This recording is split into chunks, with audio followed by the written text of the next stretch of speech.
một người để yêu. Sao không ai quên tôi đây để tôi bờ vờ. Tôi yêu em sao em chẳng chút yêu thương tôi. Em vô tình, em cho tôi bao nhiêu là đáng cay. Ngày ngày tôi mơ được ngồi bên em và được ôm em trong tay. Mà người đâu hay tình cùng xa bay gầy mòn bao tháng ngày. Nhìn người bên ai về mà từng tôi say tưởng mình đang kế bên em. Yêu chỉ một người chẳng yêu. Có những lúc tôi hay mơ một ngày cũng sẽ có em. Tình mình mãi mãi ấm êm nhưng đó chỉ là giấc mơ. Để có lúc tôi ngu ngơ giật mình mới biết đã yêu. Cuộc tình chỉ có đến đâu. Yêu em sao người chẳng yêu. Yêu em sao người chẳng yêu. Yêu em sao người chẳng yêu. Khi tôi cô đơn tôi muốn quen một người yêu chung tình. Sao không ai quên tôi đây để tôi bờ vờ. Tôi yêu em sao em chẳng chút yêu thương tôi. Em vô tình, em cho tôi bao nhiêu là đáng cay. Nhìn người bên ai về mà tưởng tôi say tưởng mình đang kế bên em. Yêu chỉ một người chẳng yêu. Có những lúc tôi hay mơ một ngày cũng sẽ có em. Tình mình mãi mãi ấm êm nhưng đó chỉ là giấc mơ. Để có lúc tôi ngu ngơ giật mình mới biết đã yêu. Cuộc tình chỉ có đến đâu. Yêu em sao người chẳng yêu.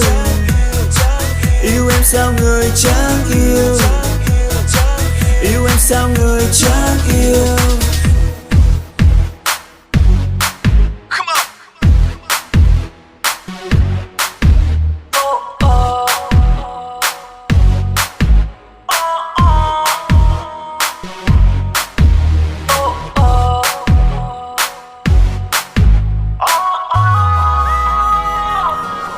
Người biết không, tôi hay mơ một ngày cũng sẽ có em.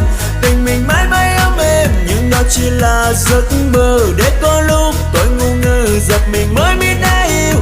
Cuộc tình chỉ có đến đâu. Yêu em sao người chẳng yêu. Hỡi người ơi, một ngày cũng sẽ có em. Tình mình mãi mãi ấm êm nhưng đó chỉ là giấc mơ. Để có lúc tôi ngu ngơ giật mình mới biết đã yêu. Cuộc tình chỉ có đến đâu. Yêu em sao người chẳng yêu. Yêu em sao người chẳng yêu. Yêu em sao người chẳng yêu. Yêu em sao người chẳng yêu. Yêu em sao người chẳng yêu.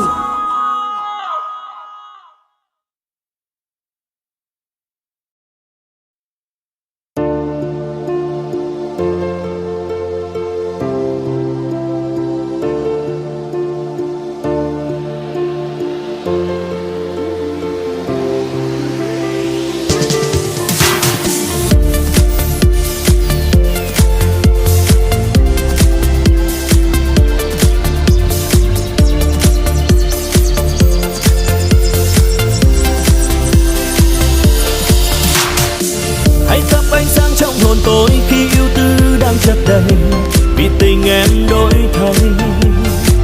Bao nhiêu mơ ước đã tan dần, cuộc tình đã mất thật xót xa. Tôi như chơi bơi trong biển khơi, sao em ra đi không quay lại để lòng tôi nát tan. Con tim khô héo trong mỏi mòn, nhạt điều ân ái nay còn đâu.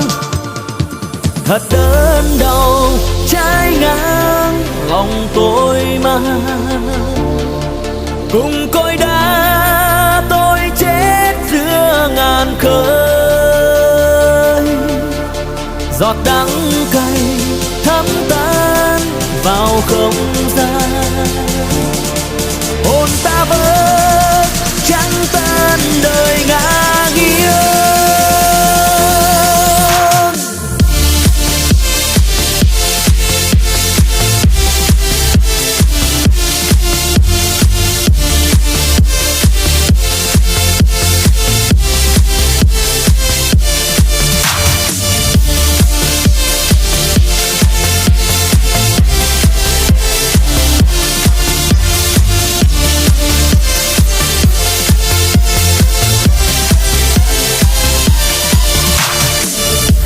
Trao em linh hồn tôi như ngôi sao băng qua đêm dài về nơi rất xa. Tôi đâu biết đang bay về một hành tinh xa tìm em, ôi cơn đau thương thân ra rời mà đời không lối đi.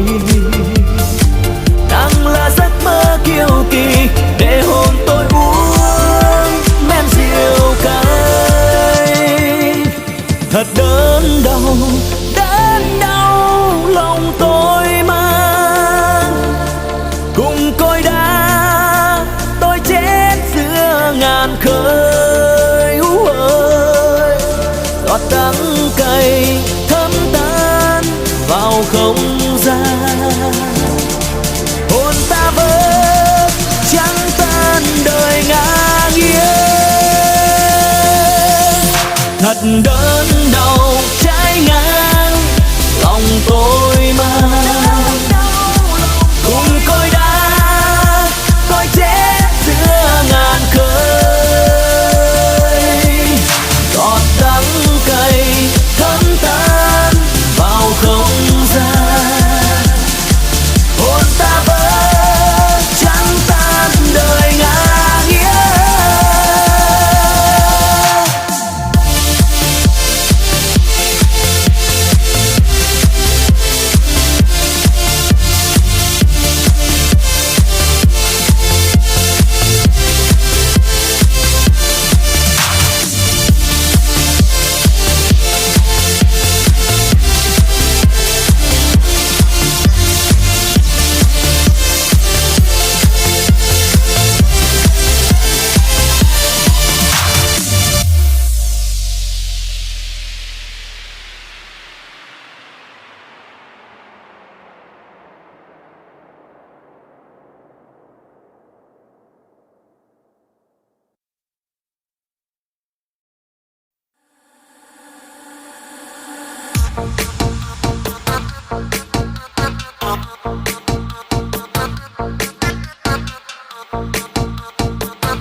Hãy nói ra đi, vì sao em vô tâm, vì sao em rời xa tôi. Chẳng lẽ em không yêu ai nữa, là em phải quên một câu hứa, để tôi như một người đi đứng bên kia. Người ta nói nhiều về em, rằng khi yêu em tôi không tin, rằng em đi bên người ta nhiều lần em qua mặt tôi. Người ấy có lẽ và chắc đã yêu em nhiều hơn mới như thế, và em cứ quay lưng đi, đừng tìm nhau nữa. Chuyện gì cũng đã hết rồi thì em hãy cứ đi đi, đừng tìm nhau, đừng tìm đôi mắt này làm nhau thêm hoài nghi. Cứ để một lần chia ly để xem ai nhớ thương ai tình si. Ngày dài năm tháng còn dài, ai sẽ nhắm trước đôi mi. Khi tình yêu có không giữ thì sẽ mãi mất mà thôi. Đừng chia ai, đừng chia ta dài khờ, ai làm mất nụ cười trên môi. Nhưng trang giấy trắng nhiều màu chẳng còn ý nghĩa đâu người ơi. Thôi ta cứ xem như là chưa có nhau trong đời.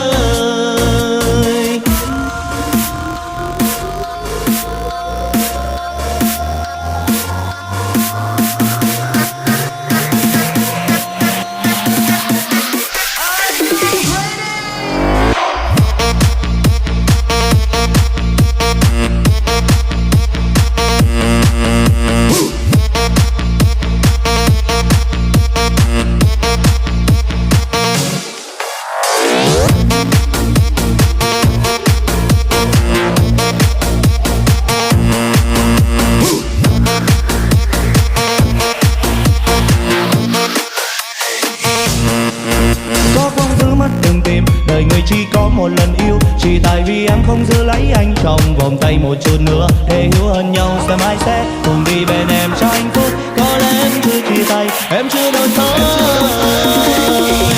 Chuyện gì cũng đã hết rồi thì em hãy cứ đi đi, đừng tìm nhau, đừng tìm đôi mắt này làm nhau thêm hoài nghi. Cứ để một lần chia ly để xem ai nhớ thương ai tình si. Ngày dài năm tháng còn dài, ai sẽ nhắm trước đôi mi. Khi tình yêu có không giữ thì sẽ mãi mất mà thôi. Đừng chia ai, đừng chia ta dài khờ, ai làm mất nụ cười trên môi. Như trang giấy trắng nhiều màu chẳng còn ý nghĩa đâu người ơi.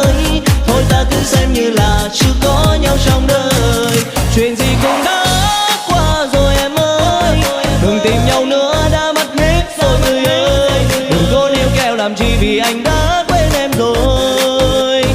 Có không giữ mất từng tìm